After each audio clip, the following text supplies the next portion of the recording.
Good afternoon. Good afternoon, dear ministers, excellencies, ladies and gentlemen. Let me introduce the next part of our conference program. Unfortunately, we have to announce a small change to the program, namely Mr. Franz Timmermans, the Vice President of the European Commission, will only be able to join us tomorrow. His keynote address will open the very first session of the Friday program. Today's main address will be taken care of by the host of the Prague European Summit 2015, the Czech Minister of Foreign Affairs, Mr. Lubomír Zaorálek. Mr. Minister, the floor is yours. Thank you very much. Dear colleagues, excellencies, ladies and gentlemen, distinguished guests, dear friends. It's my great pleasure to be here to open and address the first plenary of the first Prague European Summit. I would like to thank to the organizers, the 3 Czech think tanks, for creating the Prague European Summit as a new platform for strategic dialogue about European responses to the challenges the EU is facing. But I am so very sorry that Franz is not here, but he called me that he was dispatched by Mr. Juncker to La Valletta Summit. But I can promise that Franz will be here tomorrow and will address this gathering tomorrow morning. And now allow me to return to the main topics of this conference. But mainly, I would like to ask, maybe some may ask, do we need another venue like this? Don't we have enough conference on Europe?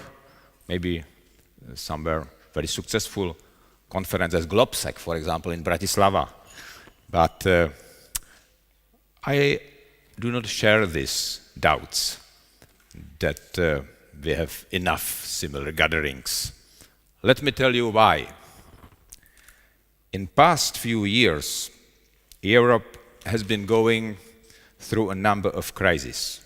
Financial crisis, which at one point threatened the survival of Eurozone, geopolitical crisis in Ukraine, which was exacerbated by Russian action, or the migration crisis, which raises doubts about our capacity to control our borders and to integrate newcomers.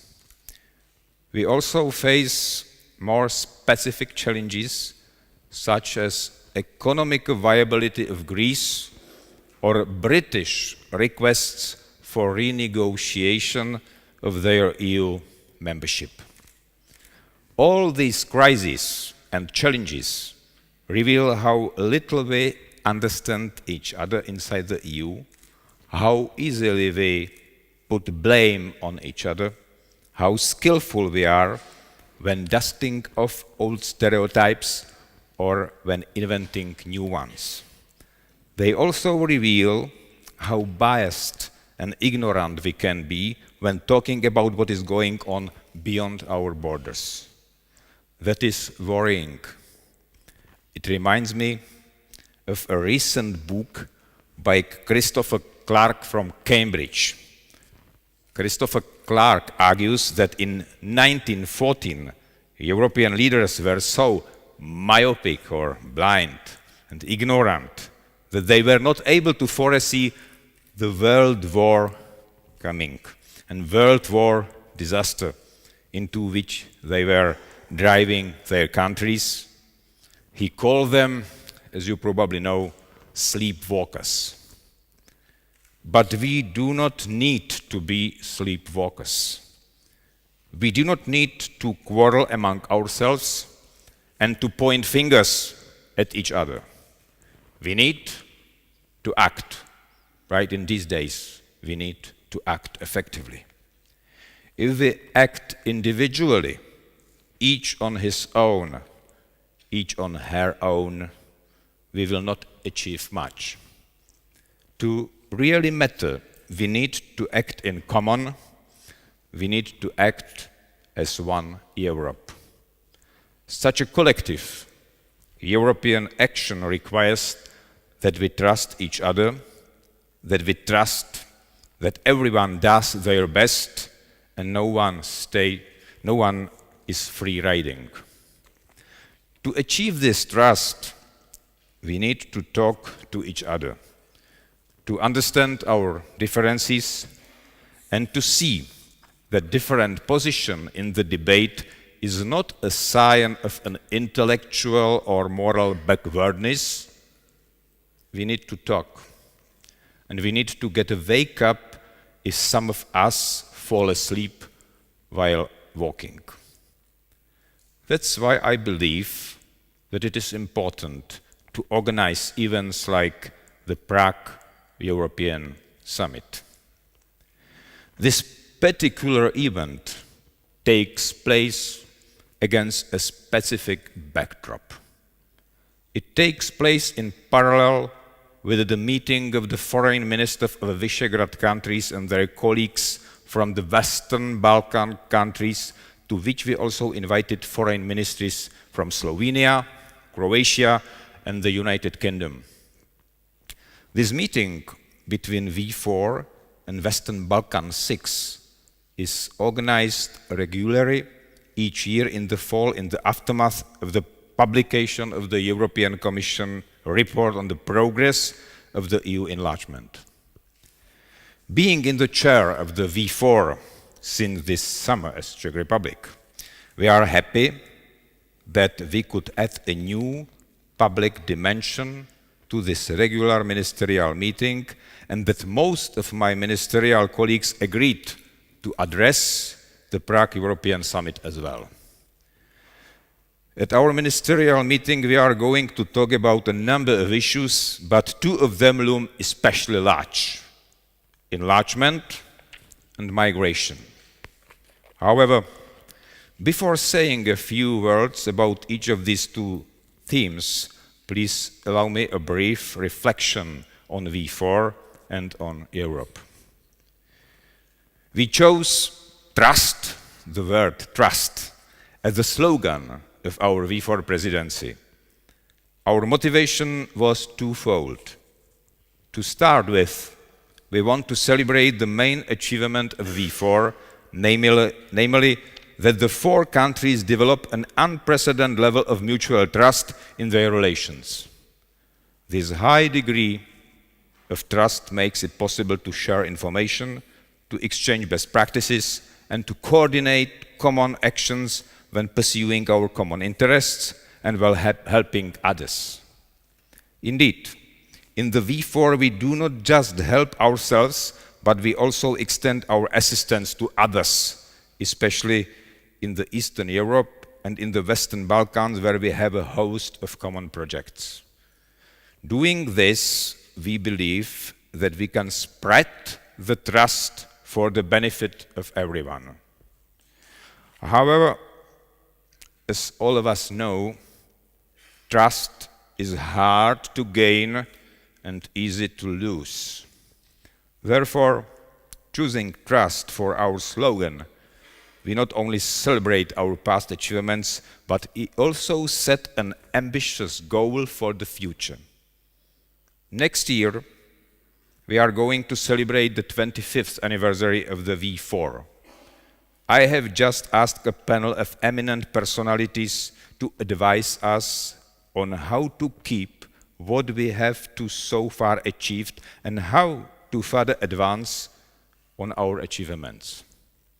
To do this, we will need to keep the mutual trust. But I'm optimistic on this. Not only do we have a host of practical activities in V4, which everyone appreciates, but we also have a strong political agreement on the V4.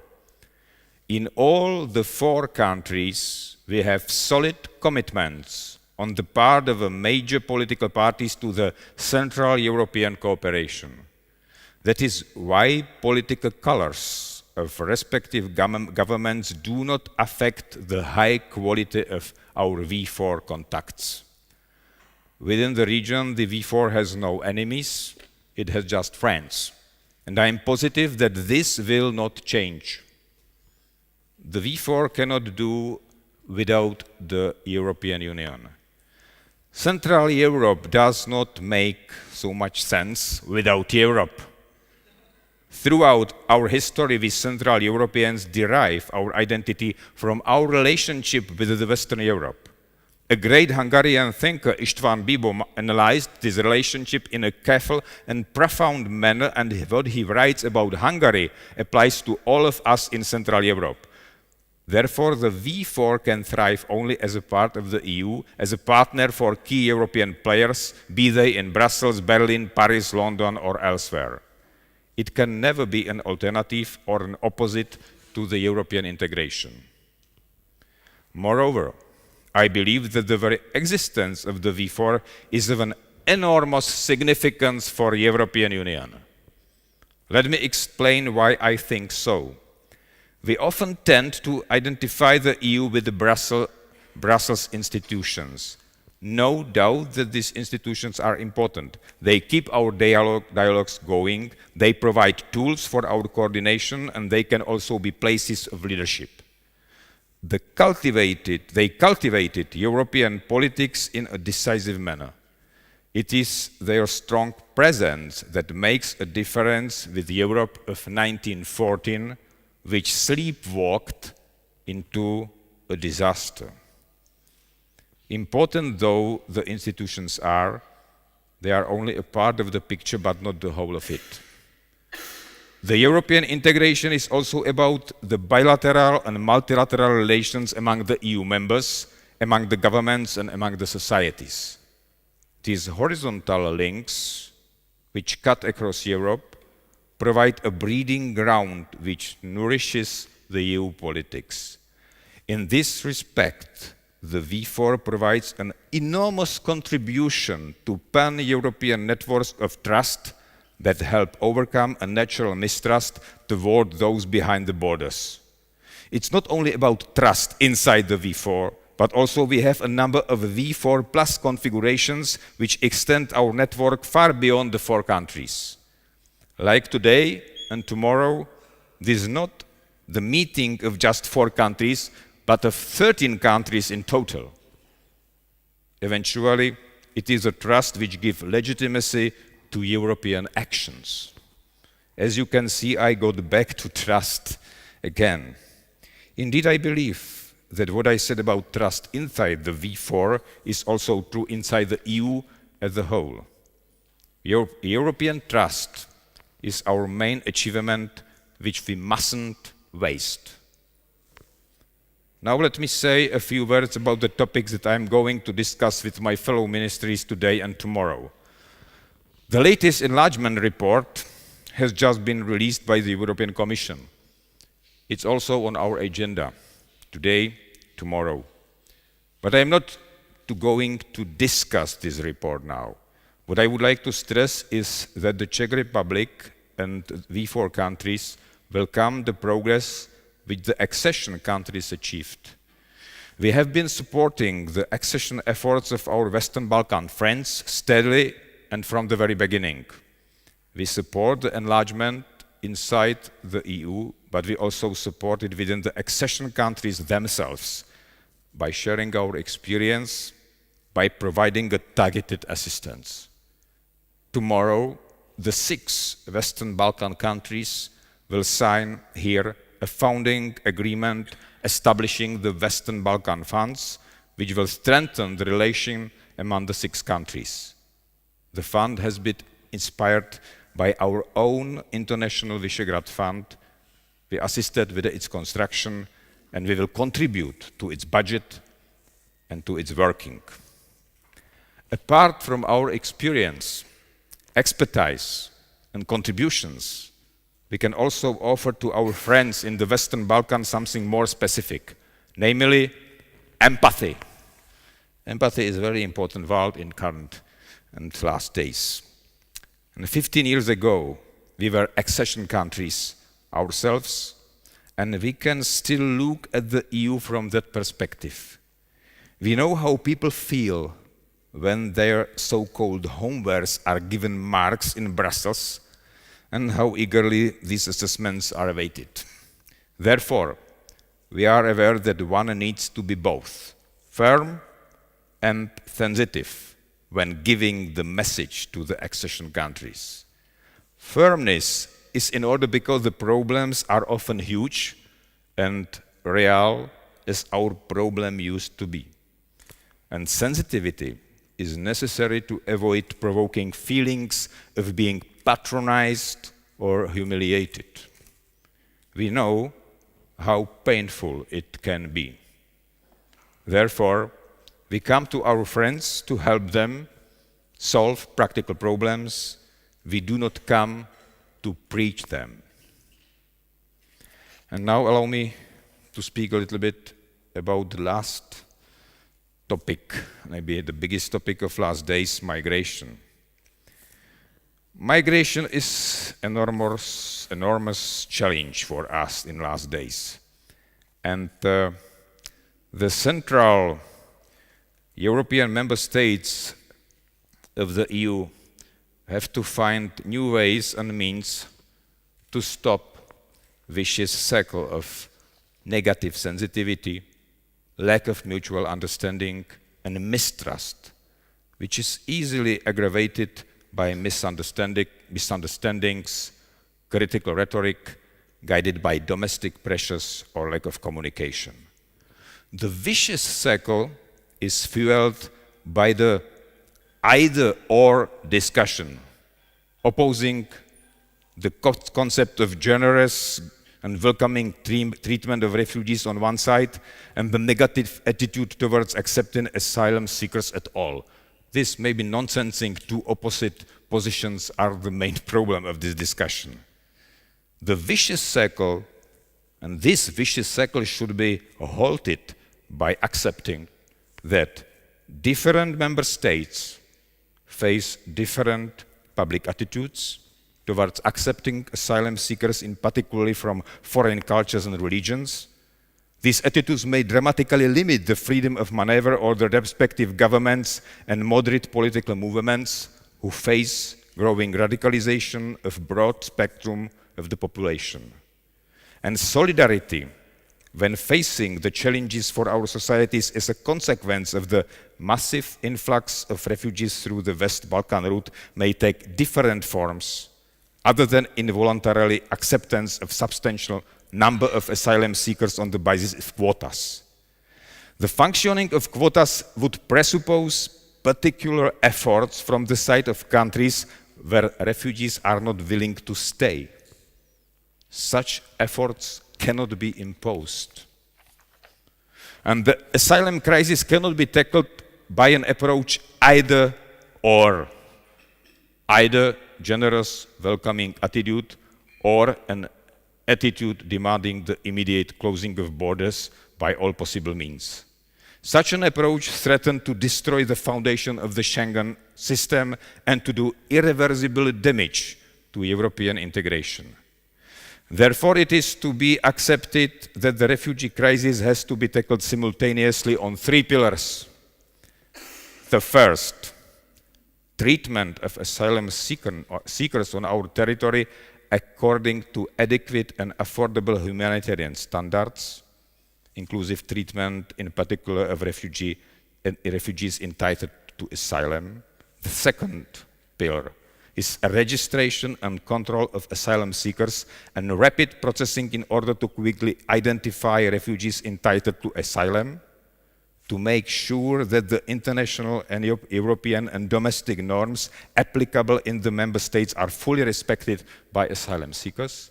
And the third pillar, measures to limit the influx of asylum seekers by information campaigns supported by UNHCR and Europe as a whole. Because it's very important to create tools and vehicles how face this danger of traffickers and organized crime which is participating on this situation. The revised concept of solidarity should accept that the burden in effectively tackling the asylum crisis shall be adequately distributed among European member states with the maximum support by the European institutions on the basis of covering simultaneously all the three pillars: They may result in certain member states accepting lower numbers of refugees, but offering instead particular efforts covering the other two pillars. And this concept, I can imagine, may help in reversing this vicious cycle of negative rhetoric and replace it by a more positive and helping the release of all the energy and pooling the resources necessary to effectively tackle the situation. It's something concrete which we need to discuss, and I hope they will be able to start something like collective European action. As V4, we especially appreciate that the EU now considers the control of its external border as its top priority, which is something we have been calling for since the very beginning. I believe that we now have a simple choice. Either we have functioning external borders outside Europe or new borders inside Europe. I do not want any borders inside Europe again. We also need to do much more to shape expectations of people living in the neighborhood regions. They came to Europe with unrealistic expectations which are bound to turn into disappointment, exasperation. That's bad for them and bad for us too. Our neighbors need to know that Europe is ready to assist them with rebuilding their countries, and that apart from those who flee the war, they can fulfill their lives by staying home rather than by seeking refuge elsewhere. The Western Balkan countries have been particularly affected by the European failure to control its external borders, and now they may get into troubles when some of these borders are raised while others in the south are not. We need to do more to help them face it. Czech Republic provided humanitarian assistance to the refugees on the Western Balkan migration route. However, as the V4, we need to see to it that the EU funds are mobilized to this purpose in Brussels. First, new trust funds have been recently set up. Second, the EU development and humanitarian assistance need to be spent redirected to countries have been affected, including the Western Balkans. I know that I could only address some of the issues we are facing today. There is one topic which I deliberately omitted, even though I believe it is one of utmost significance. It is the issue of European institutions and their fitness vis-à-vis the internal and external challenges. But I can promise you that you will not be denied this discussion. Tomorrow, I believe, the Vice President of the European Commission, Frans Timmermans, will be here, and I am sure he will make an excellent presentation on this topic, which is so close to his heart. Now, thank you for your attention, and I have a thought-provoking conference. Thank you very much for patience.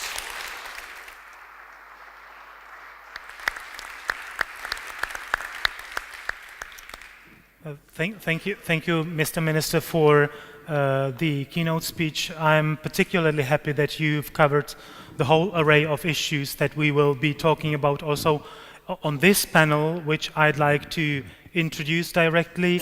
The ministerial panel bears the title, How to Enhance the Central European Clout in the Discussions on the EU Institutional Reforms. So it is a very, very broad title, and we have a most distinguished group of speakers here from all four Visegrad countries. So it is a very special occasion to discuss both these institutional issues, the question of institutional reform, but also to link it to the role of the Visegrad Four. So connecting the EU institutional reform plus the contribution of the Visegrad Four countries.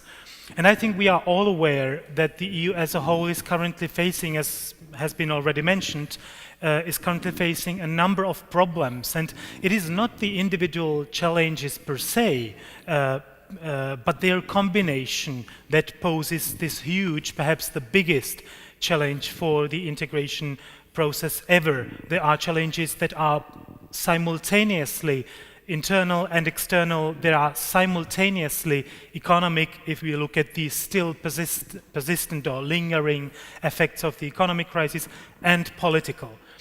But it seems to me that all these, at first glance, disparate problems have two common denominators. And the first of them is the ever-growing, it seems to me, ever-growing danger of a fragmentation of the European Union on the one hand, and related to that, the question of, or the crisis, or alleged crisis of legitimacy of the EU and in the EU, including the legitimacy of the member states. So it's not only the EU institutions, it's also our national institutions that face this challenge. And interestingly for me, these same maladies that plague the European Union as a whole are also very much present in our Central European region. So here comes the triple conundrum, which I think our panel, we could address jointly in our panel. The first is how we can, speaking about the regional level, how we can reinvigorate the cooperation among the Visegrad Four countries, or indeed, is anything like that needed? Are there growing problems within the Visegrad Four, or is it just a stereotype that does not correspond to the realities on the ground as far as the Visegrad Four cooperation is concerned?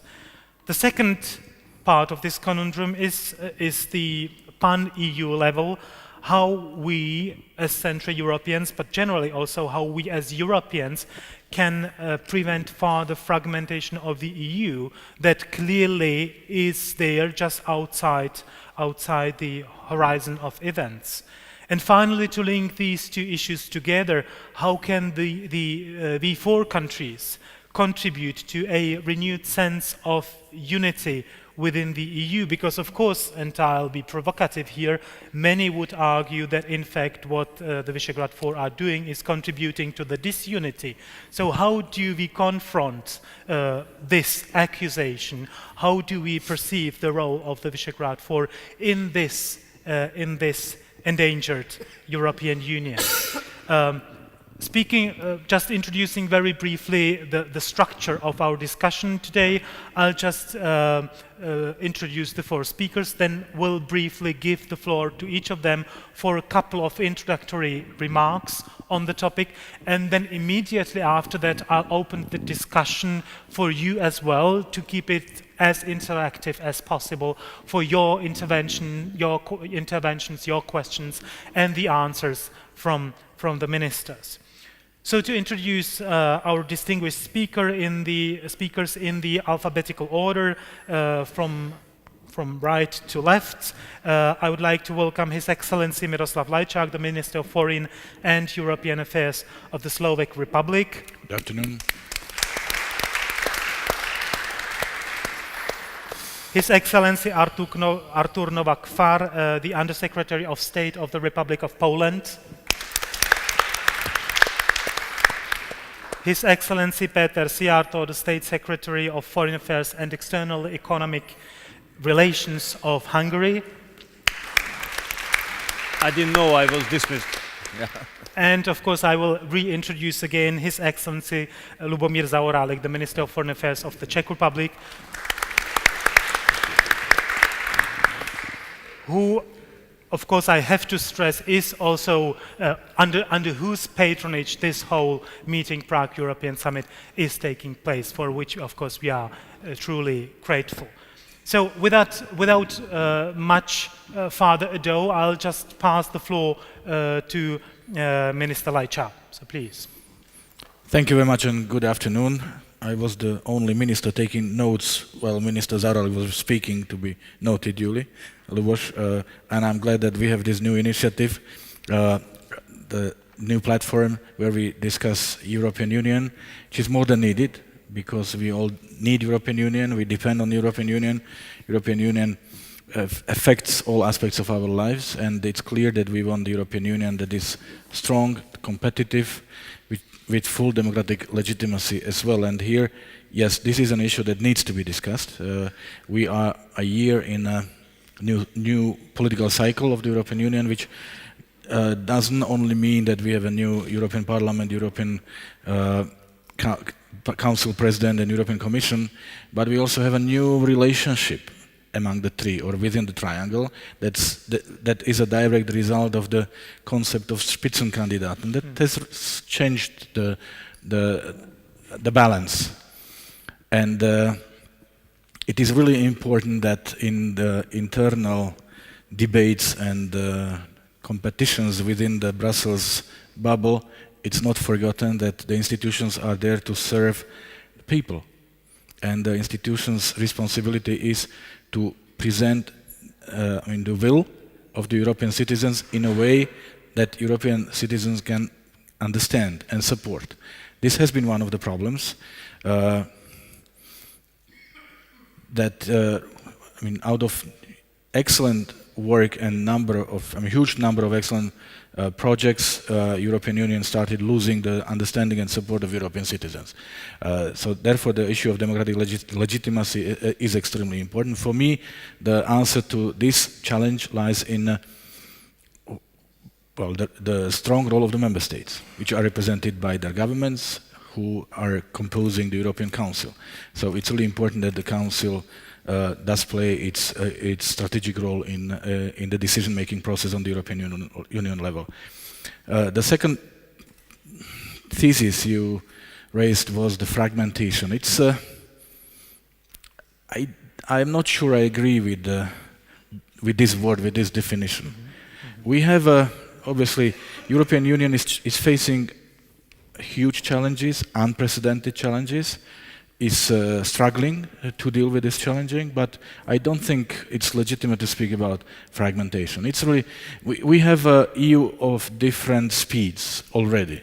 We have a Eurozone, we have the rest of the European Union, but then we have Schengen countries, then we have different kinds of opt-outs.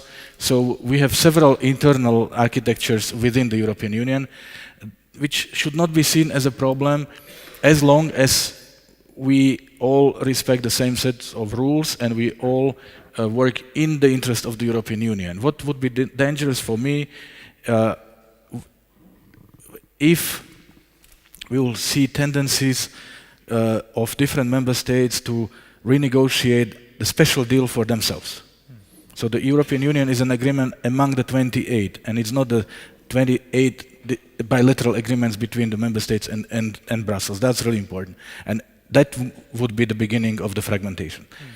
Speaking about Visegrad Four, I'm definitely more optimistic than your description of the state of play. I think the Visegrad Four is definitely the most stable regional organization in Central Europe who remembers the regional initiative, or who would be able to formulate what the Central European initiative is doing now. Everybody knows where we are. The philosophy of the Visegrad Four is not to agree at all costs. It's rather to find a common denominator, and every time we do, we multiply our voice so that it's really heard and it's influential. I can remind you of the negotiations of the current multi-annual financial framework and our role in formulating the cohesion policy. I can again remind ourselves of our role in putting together the EU position on the energy and climate package, and especially the free choice of the member states of choosing their own energy mix, including the nuclear energy. And I can also remind ourselves that Visegrad Four is the only sub-regional grouping within the European Union that still believes to the policy of enlargement, which is an agent of the, positive agent of the enlargement policy. We are the only group that organizes regular meetings with our partners from the Western Balkans. This time it's the 7th time in a row. So that clearly shows that we are a stabilizing factor in the European Union, and I'm glad that the regular meetings between the prime ministers or the different ministers have become a routine. And again, it's not to the detriment of the European Union. It's in favor of finding European solutions that are good for every member state of the European Union. So I will stop here. Okay, thank you, thank you. Mr. Undersecretary, please. Thank you. Dobrý den. Well, I will take over the same melody which has been presented by Minister Lejčák, because I think we have much in common also with the view on the V4. I will start with the EU institutional change and continue the same pattern. I will talk about fragmentarization, unity, and legitimization. With regard to the EU institutional change and the institutional reform, I will just start with a very plain statement that my government is not very interested in a very thorough EU institutional change in terms of any treaty amendment. We are in a position that, we can cope with all the challenges the EU now faces without any such change. We just need to use effectively the existing treaty instruments. And by saying that, I would also like to stress that we consider, or the change, institutional change, should be considered also as something natural to any complex enough institutional structures. And the EU is such a structure. That means that whenever it faces any challenge, it is meant to produce, to perform. And of course, at this moment, as we speak now, the European Union is facing many strains. Migration would be one, EU crisis would be another one, and there would be even some crises of a smaller scale and scope. But anyway, these all strains should be addressed in the same time. And that is how the effectiveness and efficiency of the whole structure is being measured. And we believe, strongly believe that, the EU is able to cope with them not selectively, not one by one, but rather simultaneously. And many of those challenges will have to be addressed in a very holistic way. That means we cannot really single out one of the solution to any whatsoever problem, but rather we'll have to figure out what the, overall situation is and address all the needs will have to be addressed. The migration issue is a very good example of those.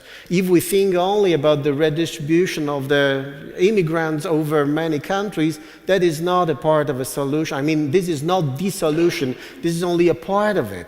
But if we think about the, first of all, the border management, border protection, hotspots which are effective, and we think about the development policy which is going to address the social need and social constraints, social strains on a spot in the countries of origin, then this would be a more comprehensive and I believe more effective solution. Well, with regard to fragmentation, I believe that I have already answered some of the question. I don't believe in fragmentation. I believe in more comprehensive solutions.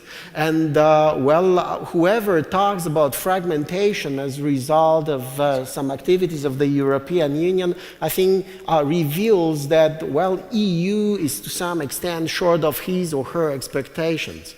But, we are not here to complain about it. We are rather here to solve problems. And I think we are able to contribute to a very comprehensive solution to every single and important enough, significant enough problem.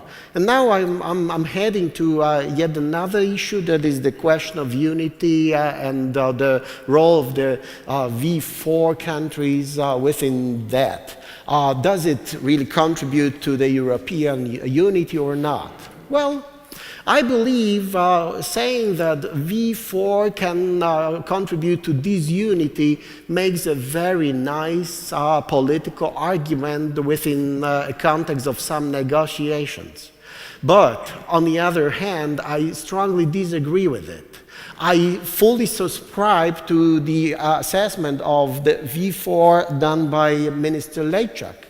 V4 is not to give any single and always uniform answer to all the issues, all the problems. It is to share views, it is to share information, it is to find the common denominator, it is to find the possible solutions.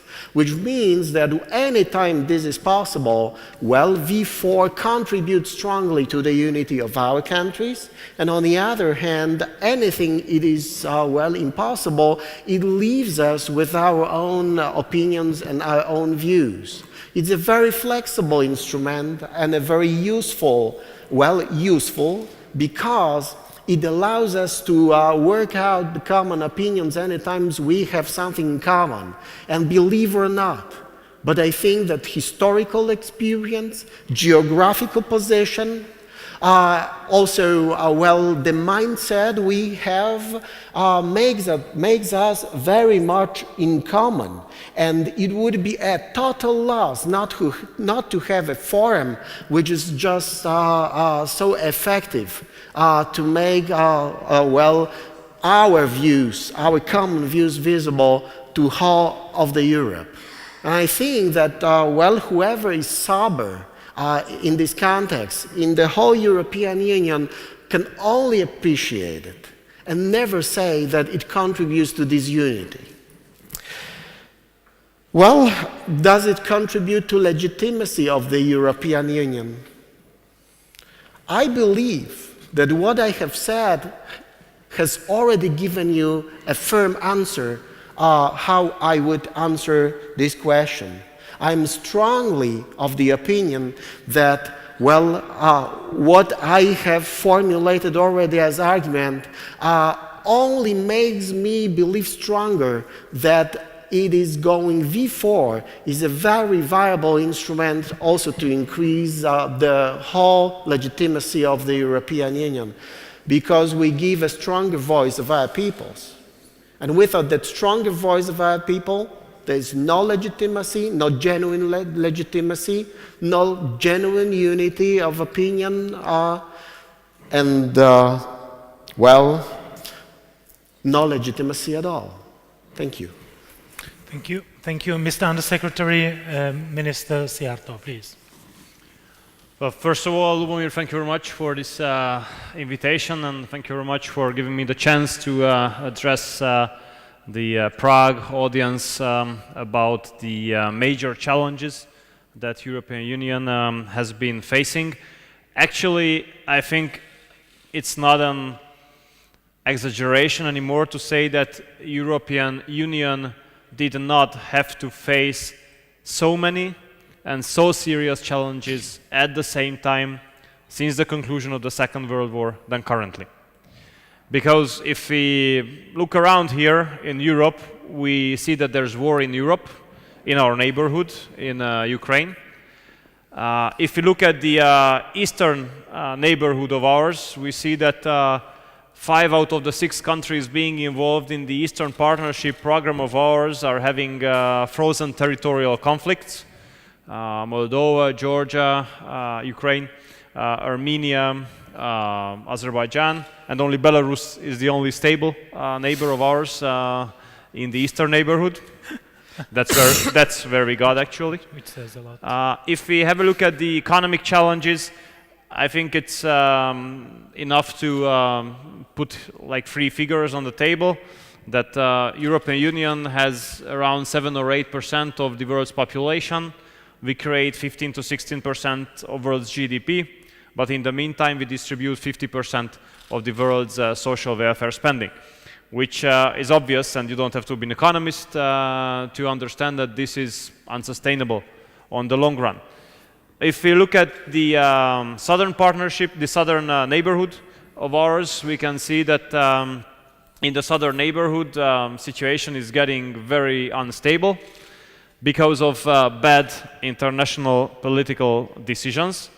And this very unstable situation in the southern neighborhood of ours created the most serious challenge we ever had to face, and this is migration. And here I would like to be very open and very frank, and I think that Europe is too hypocritic in this respect, and the concept we call PC, which means politically correct, prevents us Europeans from naming challenges as they are. Because if you have a look around the debate or the discussion going on in Europe, you will always hear refugee crisis, which is simply not true. The developments, the challenge we have to face is not a refugee crisis, this is a mass migration. Mass migration with an unlimited source of supply of people. Because if we put into consideration that there are like 12 million people in Syria who are living on humanitarian aid, out of whom more than 7 million are IDPs. In Iraq, there are 4 million IDPs. According to statistics in sub-Saharan Africa, there are more than 12.5 million IDPs. If you look at the situation in Turkey, Jordan, Lebanon, and Iraqi Kurdistan, how many migrants or refugees or IDPs they have to take care of, it is obvious that there are 30 to 35 million people living in our southern neighborhood who can easily make a quick decision to hit the road, to hit the road towards Europe. And if we continue giving irresponsible statements, and when I say we, it's not we four, it's we, Europe or European Union, if we don't give up giving irresponsible statements, which can be considered as invitation very easily, then we will face a pressure which we are not going to be able to bear the burden of. So I think here Europe should change the track and be honest and be frank and not to be binded by this PC concept and not to be hypocritic anymore. Because if you are hypocritic, if you don't name challenges as they are, then it's obvious that we're not going to be able to find the proper answers. Hungary has been or is, I don't know, or was a black sheep in this respect. It was only the V4 countries who understood what has been going on in Hungary. On a daily basis, we had 6,000 to 10,000 irregular migrants entering the territory of our country illegally. 6,000 to 10,000 on a daily basis, crossing our border by breaking our law, rejecting, most of them rejecting cooperation with local authorities, most of them rejecting being fingerprinted or taken a photograph, most of them rejecting to stay in the refugee camps, most of them invading railway stations, public areas, bus stations, motorways of our country. And in the meantime, we had the statements from the western part of Europe that everyone is welcome. And this is a situation that you cannot deal with. So that's why we, with the assistance of our V4 colleagues and friends, we were able to comply with all kinds of European regulations regarding migration. Because we were asked or even instructed by European Council that we, all of us in Central Europe, we do have to comply with the EU regulations. But then when we comply with the EU regulations, when we ensure that the Schengen border can only be crossed legally through the border crossing stations, and when the Visegrad countries put forces together literally to ensure that, then we are criticized on the other hand because of complying with the EU regulations, because of a method for which no one was able to put an alternative on the table so far.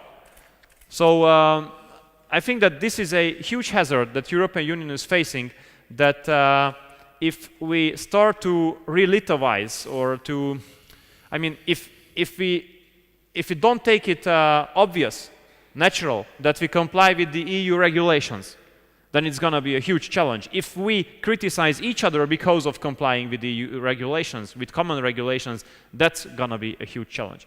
V4 cooperation is a unique one in Europe. And I can feel sometimes that we are envied because of having such kind of a cooperation. Because this is a unique and only this kind of cooperation within a European Union. Miro said very clearly that our prime ministers always meet before the European councils. Whenever we have any kinds of issues, we just give a ring to each other and then have a quick conference on the phone and come to a joint declaration or joint statement. And of course, this V4 cooperation makes us strong and makes us visible and makes us much stronger than if we were, fragmented. And I think that V4 staying together and V4 staying strong is one of the guarantees for Europe staying united and staying strong. Because without a strong Central Europe, there's no strong European Union. Without a strong Visegrad cooperation, there's no strong European Union. We totally reject the approach which says that a strong European Union should be based on weak member states. This is totally against what we think about Europe. Strong European Union can only be based on strong member states. And we in Central Europe, we are strong because we were able to execute structural reforms, which then ended up in competitiveness. And it is not an exaggeration anymore to say that these 4 countries, this Central European cooperation will be, and for some extent is, the growth engine of Europe. This is the region where the future growth of Europe is coming from, because our economies are competitive, our labor force is competitive, and our historic tragedy makes us lucky in this respect. Because in western part of Europe, political leaders were not able to kind of ruin or destruct what we call the welfare state concept. And they were not able to execute those reforms which would have made them more competitive. But here in Central Europe, we never had welfare state. So there was nothing to destroy in this respect. And that's why we have some part of luck of our common historic, tragic history in this respect. So the Hungary's approach here is that our core and true interest is to have a very strong V4 cooperation, and we really do hope that that the new Polish government will represent the same position in this respect. Thank you. Thank you. Thank you. And Minister Zaorálek, I know that you've covered many of those issues already in your keynote speech, but still, would you like to add some words? Yes, maybe to react shortly. Thank you very much. Because also I'm concerned if it is true that the European Union is losing reputation. I have to be concerned when people are turning their back in European parliamentary election and so, because I'm deeply convinced that without EU, our mission, our V4 mission is not complete. That's why on one side, I agree what was said, that it's very important if we are able to show solidarity in similar cases as now this migration crisis. And also, it seems to me it's very important, because if we want to react in the right way to this uncertainty and maybe unconfidence to Europe, that we have to show that we are able to make concrete, effective, practical steps. And it's very important if we are able to show this practical example on the level of V4 cooperation. I mean, this concrete show of solidarity we were able to deliver during the refugee crisis.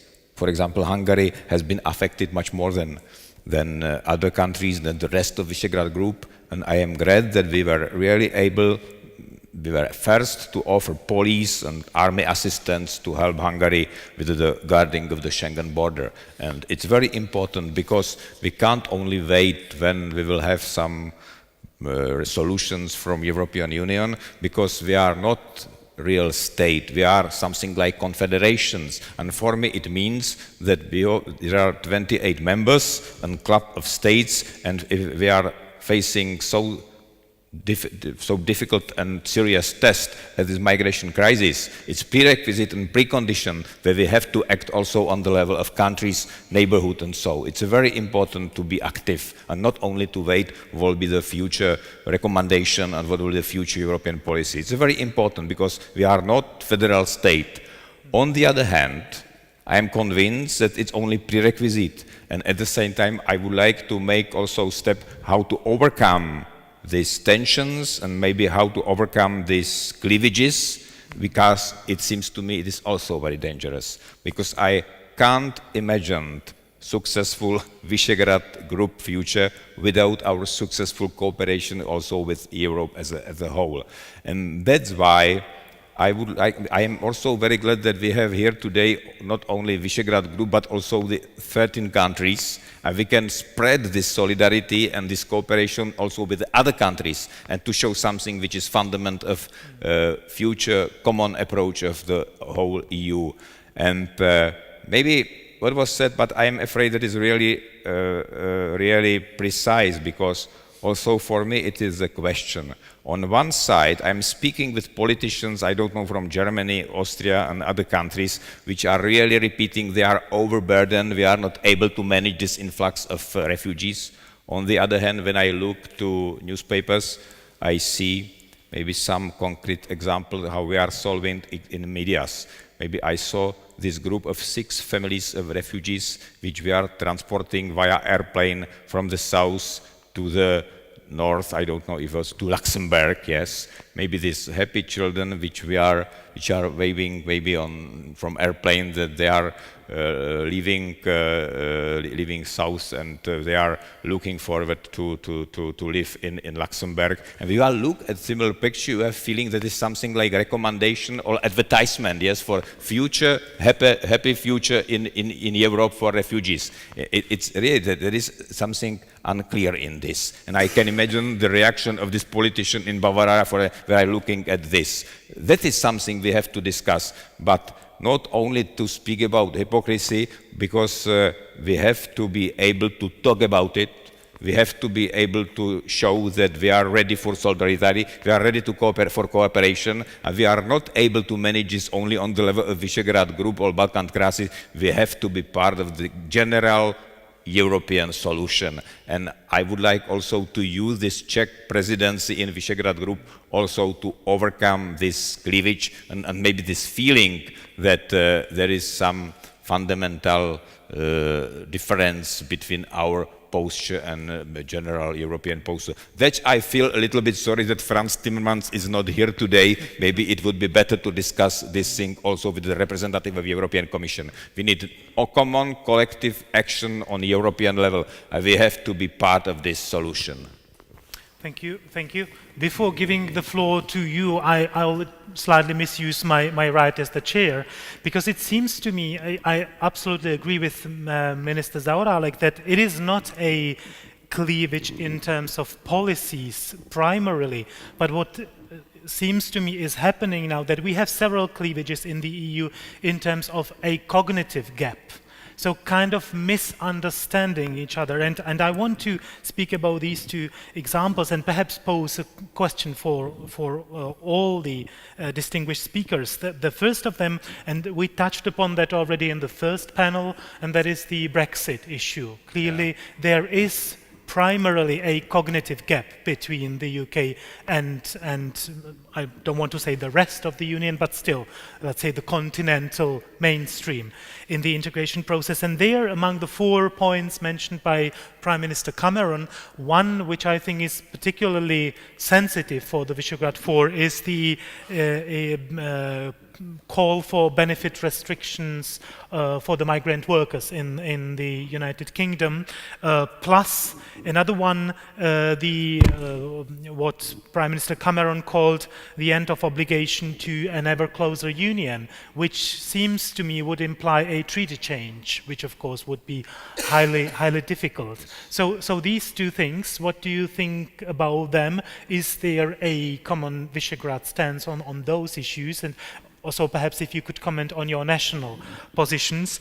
And then coming back to the migration issue, which of course will emerge again and again in our discussions, and we cannot avoid that, is that it seems to me that in spite of the good intentions from both sides, there is still a kind of us versus them. And I think Mr. Siarto mentioned that several times, that Western Europeans believe something while we in the Visegrad Group believe something else. So there is that we believe that the policy of the West is misleading, while they believe that our policies are wrong. So there is a kind of cognitive gap there as well, and I think we have to face that. And the question is, what are we to do about that? I do understand many of those proposals already mentioned, but one thing is the policies on the ground, and the other thing is the perceptions, which matter in politics as much as the issues on the ground.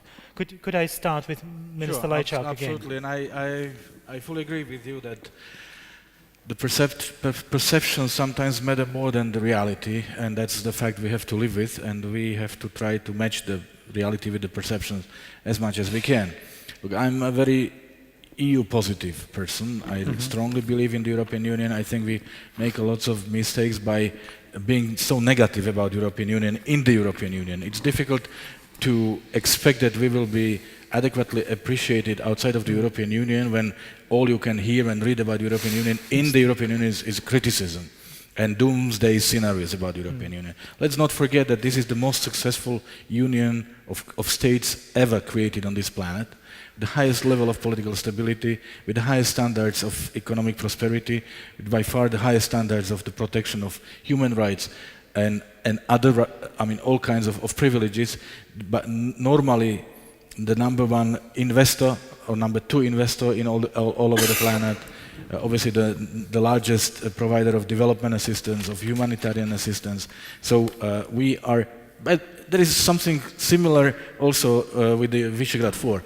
I'm absolutely certain that V4 is more respected and appreciated outside of the V4 than within the V4 countries. So it's the same phenomenon on a smaller scale. Now, what I like very much about the European Union is our ability, to listen to each other. There are jokes sometimes about the length of our decision-making process, but what I say is the outcome of this process is that in the end we arrive at a compromise and that we can all support, the spirit of consensus, and the ability really to express your views and you are listened to and your concerns are being accommodated. So as long as we are able to preserve this working pattern, I have no worries about the EU's future. Unfortunately, this pattern was not present during our discussions on migration. Right. Under the pressure from the public opinion, from the media, EU resorted to the hasty solutions with not enough discussion, but basically no discussion at all. It's like either you accept this concept or you are not mature enough, and then you don't deserve to be basically part of this noble club. And it doesn't work. So we were outvoted, as you know, but we see that this concept doesn't work. And we were calling from the very beginning for a solution that is sustainable, that is applicable in the real life. So with this famous relocations, as of yesterday it was 134 out of 160,000. The Baltic countries, 0 volunteers. So obviously, that's how it is. Why don't we build our decisions on a common sense rather than on wishful thinking or, as Peter said, on the political correctness? Because in the end, after trying all the wrong options, you will have to resort for the right one anyway, but you have wasted lots of time in the meantime. So let's try to be a voice of reason, voice of common sense, and what Minister Zaorálek Lubomír said in his speech about empathy, I fully subscribe to it. We have the empathy because we have been on the both sides of the fence, and therefore we definitely have a better understanding of many irrational things that are happening around Europe than those who have been living in democracy for 200 years or so. So now on the UK referendum, it's again how we see it. So should we see it as an irritant? Should we see it as a competition between the UK and the European Union? Should we look at it in terms of who wins and who loses? That would be a very bad approach. If UK wants to see a more efficient European Union, more effective, more competitive, that's a great thing. So if this is an opportunity for an audit the factual and also intellectual about how the EU is performing, about the delegation of competencies in both directions. Let's use it. Let's use this opportunity.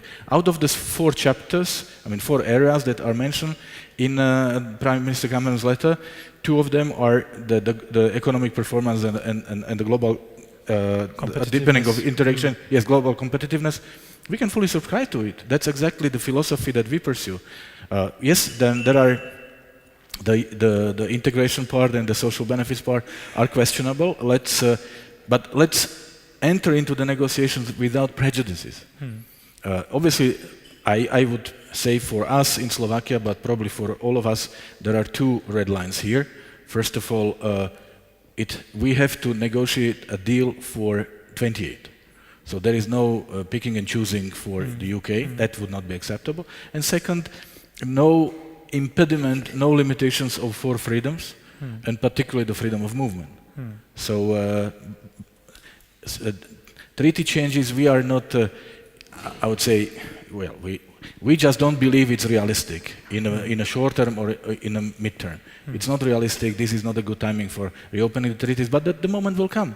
Because EU is evolving, so even if we in the Eurozone are speaking about the need to deepen the economic and monetary union, at a certain point we will come to the stage when we will have to reopen the treaty. So we should not be saying never, because that would mean the stagnation of the union. But let's really approach this issue in a truly European spirit, in a spirit of partnership, in a spirit of listening to each other, not only talking to each other. Thank you, Mr. Undersecretary. I have some difficulty answering this question because, as you know, or you are aware, I represent the government which is outgoing, and soon there would be, or there is even, the forthcoming government. But I will try to answer or tackle on address the issue of UK position expressed in the letter of the Prime Minister Cameron in a way which would reflect on issues which are common to the both government, if you please. In other words, I will avoid the areas where there's a disagreement between the outgoing and forthcoming governments. Well, the first point on this issue is that we would very much welcome more details on the position of the European Union, on the UK, because we think they are formulated to a great extent in a very generic form, and they require further rectification and discussion. But what we can say, of course, is that, well, first of all, we are not, again, I will just repeat the point which I have already mentioned, raised during my first intervention. We are not awfully interested in the overhaul of the treaty. And we believe that the UK concerns about the EU could be addressed within the treaty limitations and treaty arrangements. With regard to the internal market issue, which is quite an important part of Prime Minister Cameron's proposal, well, we don't think that the internal market should, from some point, work in a way which would deprive the European Union of all the benefits of the freedoms, including the freedom of movement of people. But we are quite firm, and we have always been quite firm and open about one very important for Mr. Cameron issue, that is the abuse of social security scheme within the European Union. And we believe that that issue needs to be addressed and, simply abated. Because it's simply unacceptable for any state to accept such abuses. But the fight against such abuses can be done within the existing treaty arrangements and within the existing regulations concerning the free movement of people. With regard to the exemptions and exceptions, Prime Minister Cameron mentions or suggests, we think that this is up to further negotiations, and of course with the caveat that we know more about what he exactly expects. But on the other hand, I would just mention that, well, EU needs to maintain its visibility and credibility and understandability. That means it needs to be a clear format, and the format which is understandable for common people.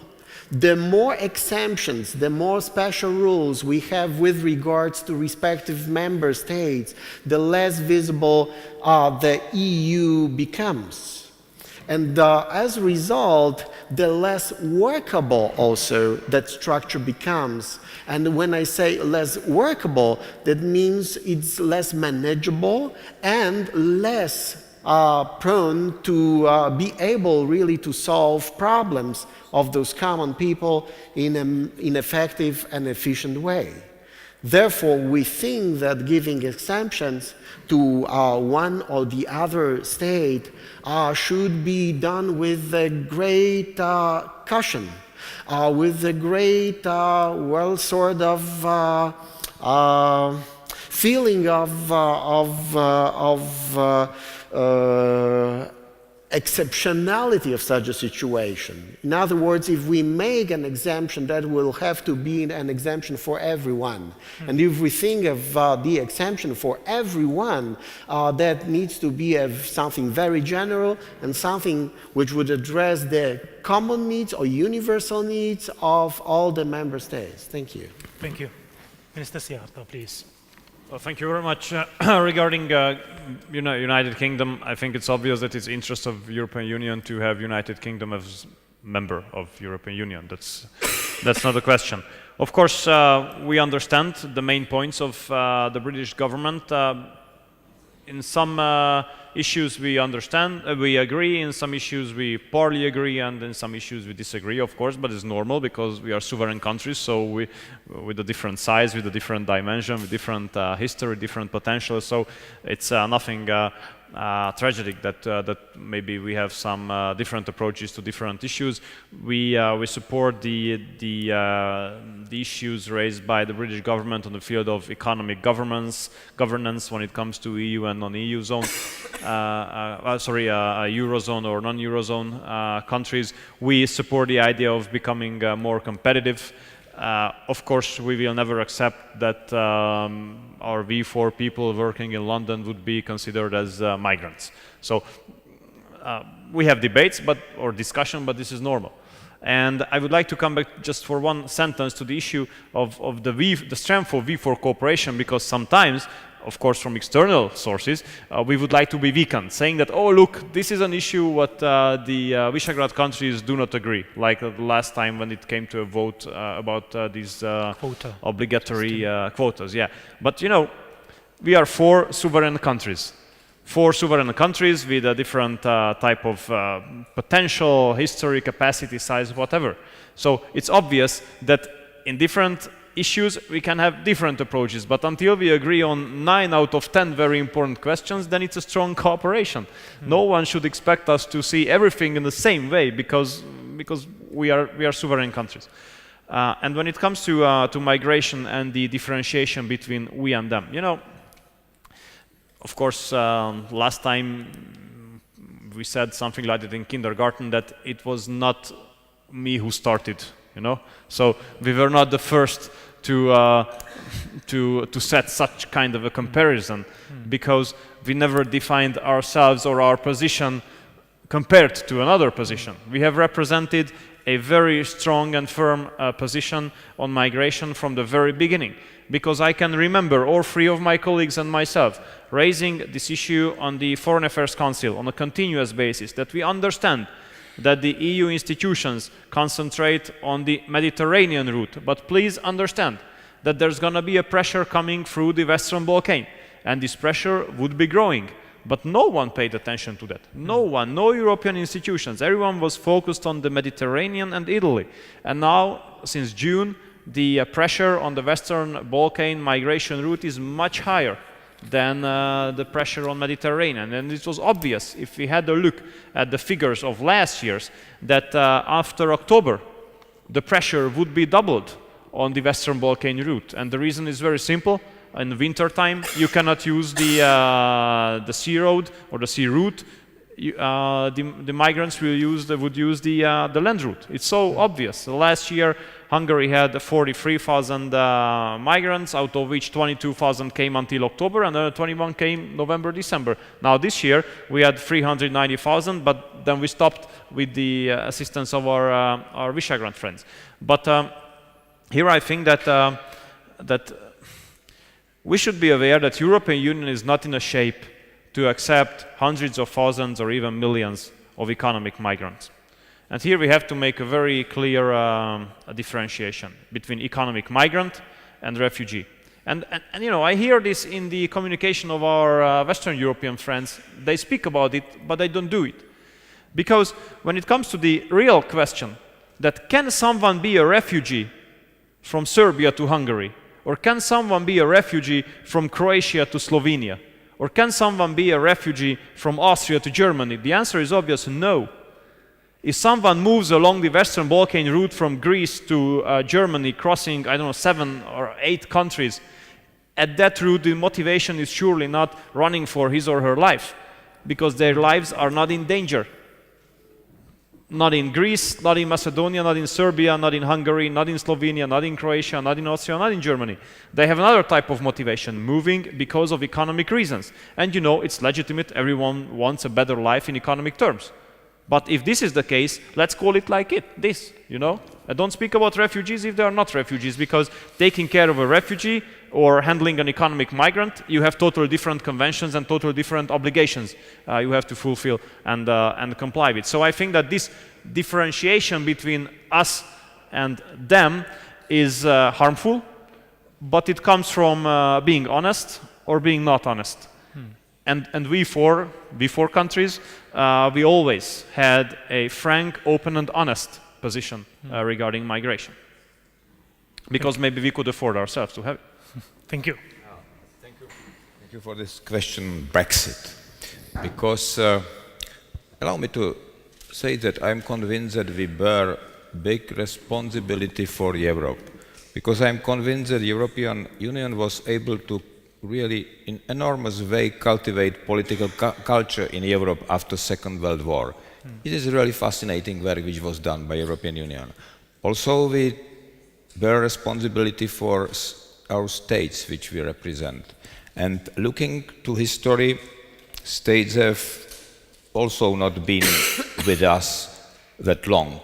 And when today large question could be marked and is hanging over the future of Britain, Spain and Belgium and so. We know something about it because we had got Czechoslovakia and we were able to diminish the impact of the splitting because we were able to start also very good and very positive relations. But we bear really this responsibility, and I am following very carefully this discussion in Britain, and I am not sure that UK politicians are really speaking really in the right way to UK public, because they are creating feeling that when UK will leave European Union, we will be independent, sovereign, and maybe the 5th strongest economy in the world, and probably there will be no problem to have access to European Union single market and so. But I'm afraid it's not so easy. It will be not so easy because maybe UK trade with Europe represents only 50%, for our EU, Britain represents only 10% of trade.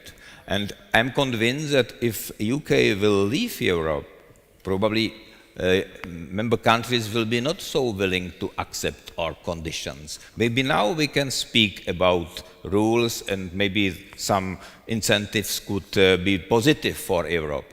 But if UK politicians will be not true and will be not right to UK public, I can imagine that they can make shifts and decisions which could be disaster for UK.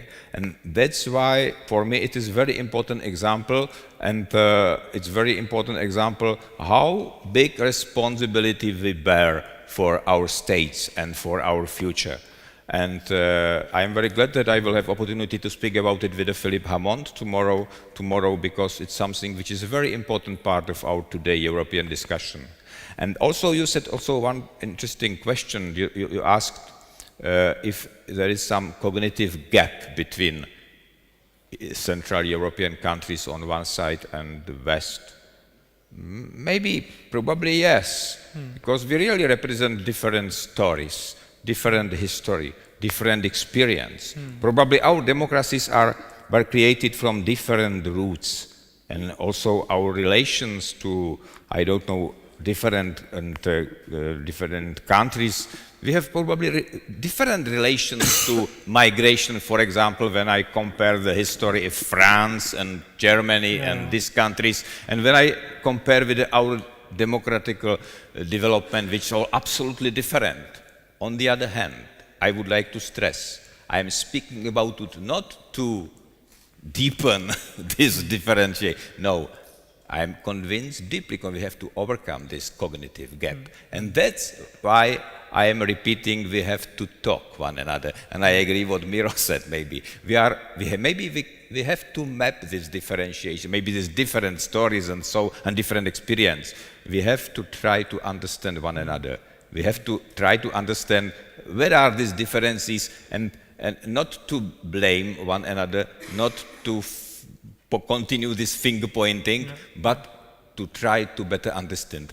It is our responsibility for Europe and European Union, which is so important for all of us, for Britons, France and Czechs and Hungary, Poland. It's maybe so. Yeah, thank you very much. I think we still have about 25 minutes for the discussion, so we can take several rounds of questions. I would always ask you to introduce yourself and your institutional affiliation. There is the gentleman, and then the lady there, and the lady there in the first round. Bruno Waterfield, The Times. There's a question. This morning, Donald Tusk said that the EU was in, quote, a race against time to save Schengen. Do you agree with him? And how long do you think there is in this race against time? Let's ask the next question directly, please. I understand that we are under pressure to save Schengen. Hello, my name is Teresa Novotná. I come from Prague, so I'm very happy to be here at this venue, but I've been living for more than 10 years abroad, and out of which 4 last years in Brussels. So I hope as a long-term intra and outside EU migrant and as an academic, I hope I can make a few very critical remarks about the panel, and including my own foreign minister, whose efforts otherwise I very much appreciate. So I welcome your proposals. Nevertheless, I think information campaigns saying, we don't want you here, so please don't come, I don't think that's gonna work. Similarly, I think approach of the government saying, well, we don't want quotas because no one wants to settle down here is not very constructive either. And it's not, bringing you very many friends in Brussels. In fact, very logical counter-argument is, well, if no one wants to settle down here, so why don't you just agree to those quotas because no one will come here anyway, right? So, unfortunately, I would like to say what you all been saying, that V4 is seen rather as a group which is blocking EU-wide policies rather than a group which is bringing real solutions. And I think this will also harm the interests of all V4 states when there will be a discussion about intra-EU migration, which was launched by the UK, because why should other member states help you on this issue? on the intra-EU migration if you are not very constructive when it comes to the outside of the EU migration. So I guess finally my question, sorry about the long introduction. So when will V4 finally come up with constructive new proposals on EU-wide solutions such as common asylum system or border protection system? Or indeed, what just recently Gianni Pittella came up with, leader of SND, so the European party where Mr. Zaorálek is from, to, for example, come up with humanitarian visas for the refugees who they could apply for in their home countries in order to fly to their final destinations without paying huge money to smugglers and undergoing all sorts of hardships. Thank you. Thank you, thank you. And the lady on the left. And on the right from your point of view. Thank you. Sylvia Housková from Czech Economic Daily. I would like to also you react to one quotation from today. We heard today a lot about how Europe needs a strong Central Europe and how we need to really discuss everything and so on. So I would like you to react on the quotation of Mr. Renzi, who said that Eastern European countries owe a lot to Europe. The Western Europe countries have paid a political price for the enlargement of Europe, and it's not right. These European countries now tell us what to do. Thank you. Thank you. Thank you. Can we reverse the order, starting with Minister Zaorálek, if that's possible? Yeah, maybe it was this question on... Maybe... It was the question that we are blocking, yes, maybe. Maybe it was my attempt to explain this in my main address, that I'm convinced that the part of the solution should be our ability to listen to one another, not to repeat maybe what was said by Mr. Renzi, that we are owing something and that we have to pay something for enlargement, and so I'm convinced that all this type of declaration are mistaken. And it is something which is very dangerous. If we will start on one side with a similar declaration, I can imagine that in some time we can listen similar declaration on second side, because it's not so difficult to find something we can show, that we can have feeling that somebody is owing something to us, and maybe enlargement was also advantageous for the West, and maybe we are able also to contribute something fundamental for economical growth in the time of economic slowdown and so. And maybe we can also speak about this today main topic, that we four groups are all the time supporting enlargement of West Balkan countries, and we have feeling that on the side of the West that is some embarrassment maybe and some tendency to slow down these processes, and maybe we can also start with some hints and some blaming that maybe the long time there was no willingness to accept Turkey as a decent partner, and now we are maybe we are showing hypocrisy when we are starting to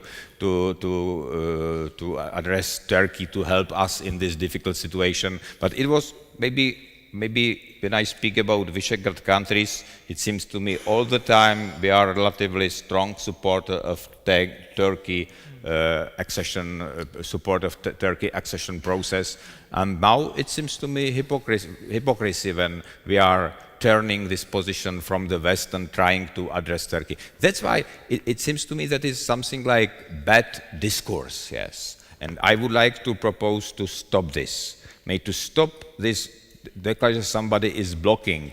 I said that we are ready to participate on solidarity. We are ready to speak about tools and about possibilities which we have. And from the beginning, I tried to meet with I met with Mr. Avramopoulos, Mr. Timmermans and others, and tried to explain what is the biggest danger if we will start fighting. Maybe we have to create something like common approach. We have many things which we can offer, and we are ready to participate. and not to start to blame one another and to start explaining somebody is not so mature as Miroslav said and not deserve the membership in this club. Maybe what I am trying to propose to change this discourse and to start to understand, to try to understand one another and to create maybe and to participate on one common collective European action. It's only way forward. Thank you. Thank you. Mr. Seattle, please.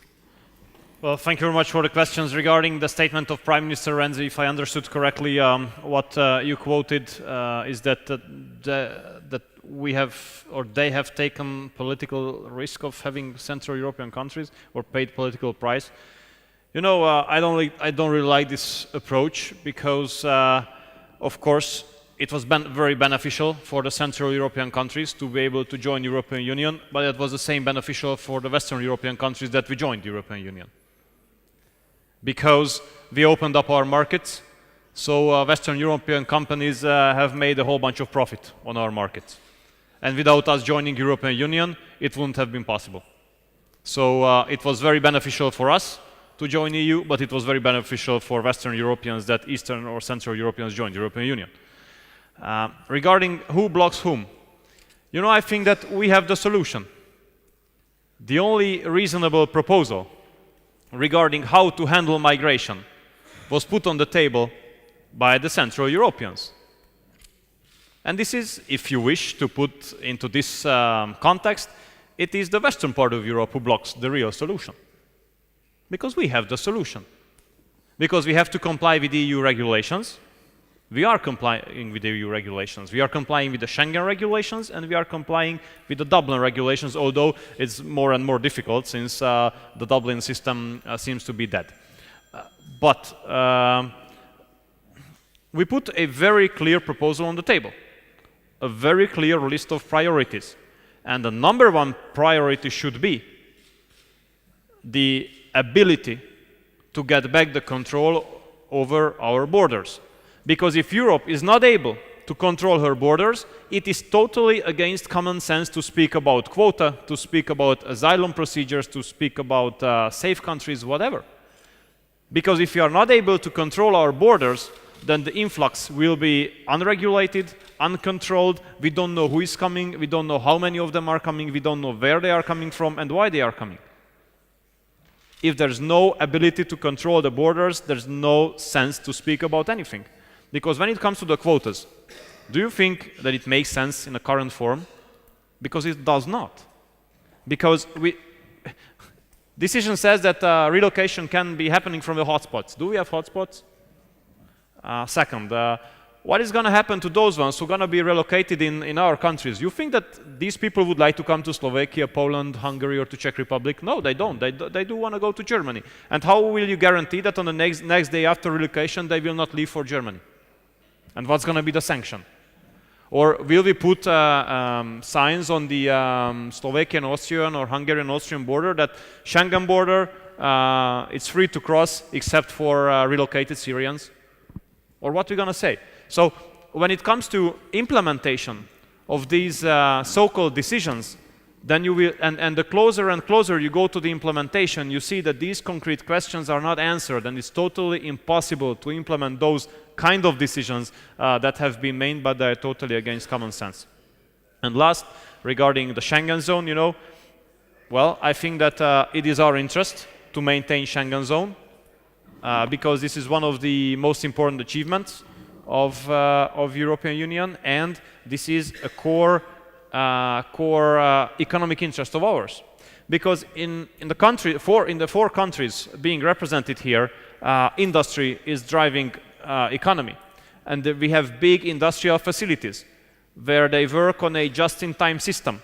I just can imagine that currently, if a truck leaves the biggest engine plant of the world, operated by Audi in Győr, western part of Hungary, for the Volkswagen logistics center in Bratislava, now they can count how much time it takes. how much time they have to, they need to bring the equipment from one place to another to assemble a car and then just send it to the market.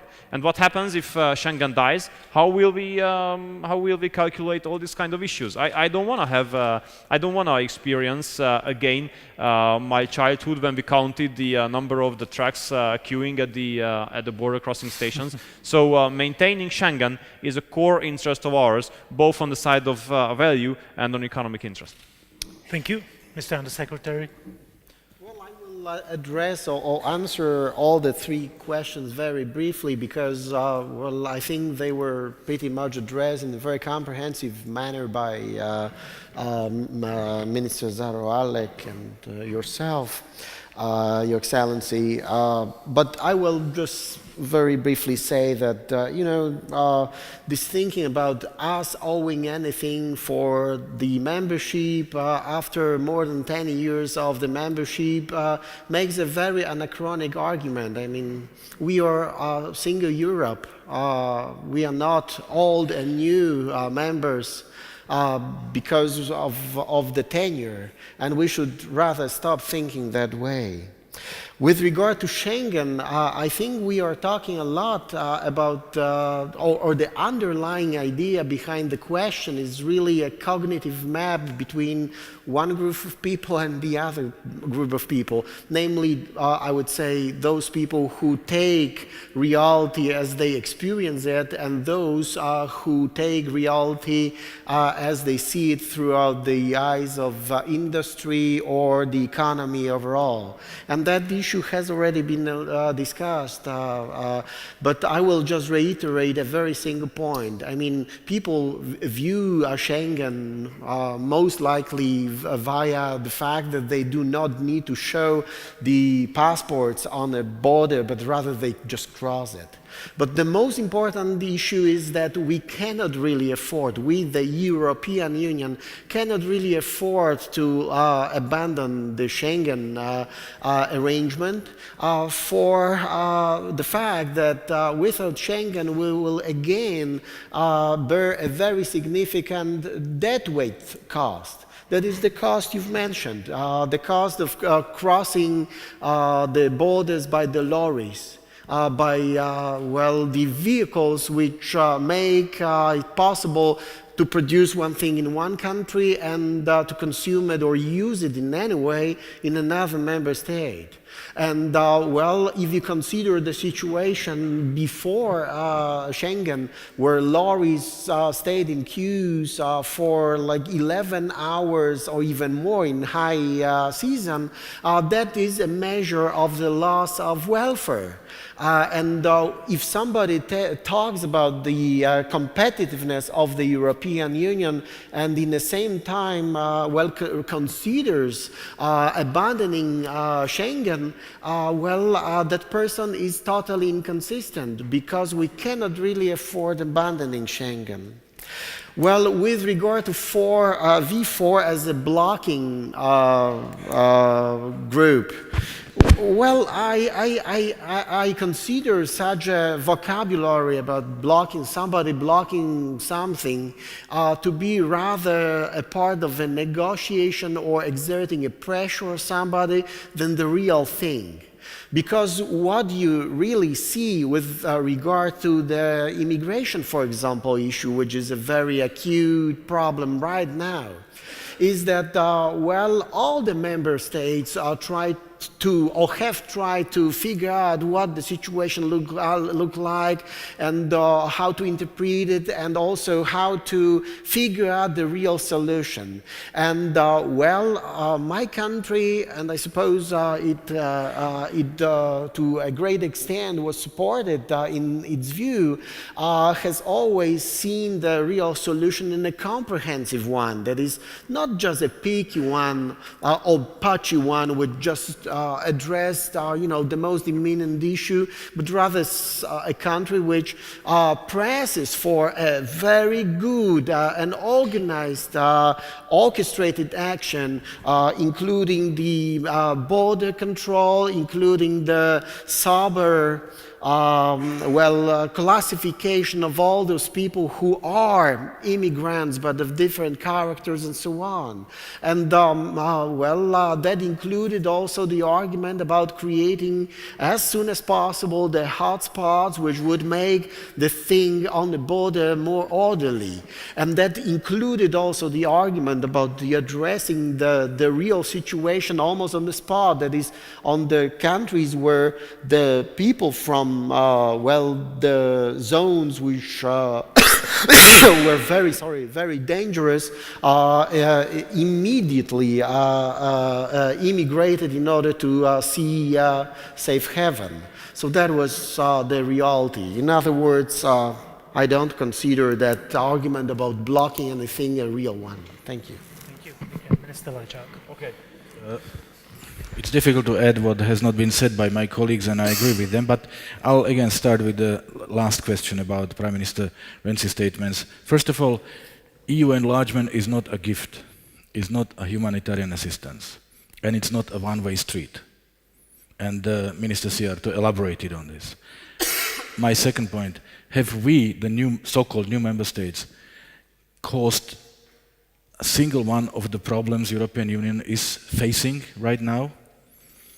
Have we disrespected the Stability and Growth Pact?